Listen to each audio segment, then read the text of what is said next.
Again, I think for most students, the worst part about this is the arithmetic in the problem. But I want to simplify the integrand before I move forward. And it's going to be the integral from 1 to 5. And then I got, 4x over x to the 1/2 power. So that's going to be 4x to the 1/2 power. Simple reduction. What do you get next? 3x to the minus 1/2 power dx. Simple algebra stuff you learned in Math 100. Let's do the antiderivative.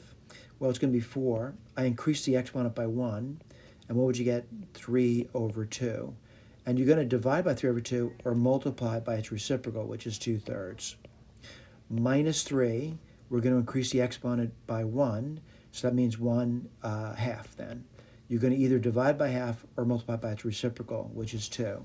Limits of integration go from 1 to 5. All right, as I move through the problem, I'm looking to do the arithmetic in it. And what do you see over here? I mean, just saying simply, you get, 2 times 4 is 8. So you get 8/3. And x to the 3s is just x root x minus 6 root x. And that goes from 1 to 5. The next thing I'm going to do is I'm going to factor out the root x. It just kind of looks nasty to me. And what do you get over there? 8/3 of an x minus 6. And let's write down what the limits of integration are now. It goes from 1 to 5. All right, what's nice about this, I think I can do the arithmetic. With the exception, I really can't do the square root of 5. I don't know what it is. And I don't want to approximate it. So I'll just write down root 5.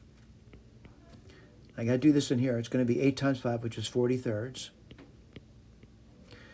Minus, well, you know what? I want to write the 6 in terms of thirds, and that's 18/3.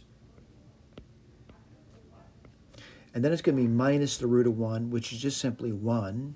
I'll write that down for you. I can do that. And then it's going to be 8/3 minus 3/3. All right, I got to do some arithmetic over here.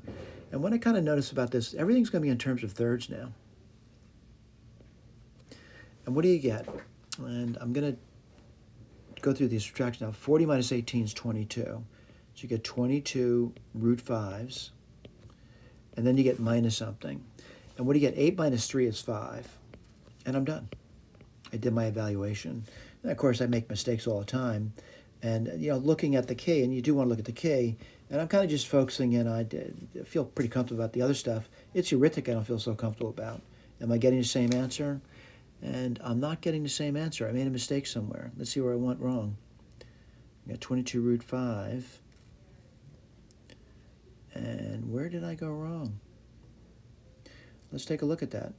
Like I said, I didn't feel too comfortable about the arithmetic. Let me see if I got that. 8/3, x root x. I get that right. And then 6 root x. Did that over there. Oh, I see it now.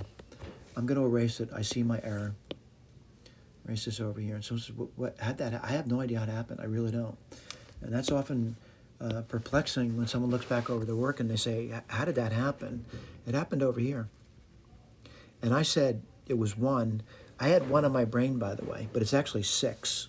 All right, let me go through that with you. And 6 in terms of thirds, right, would be 3 times 6 is 18, so minus 18/3. All right, let's go through it again. What do you get over here?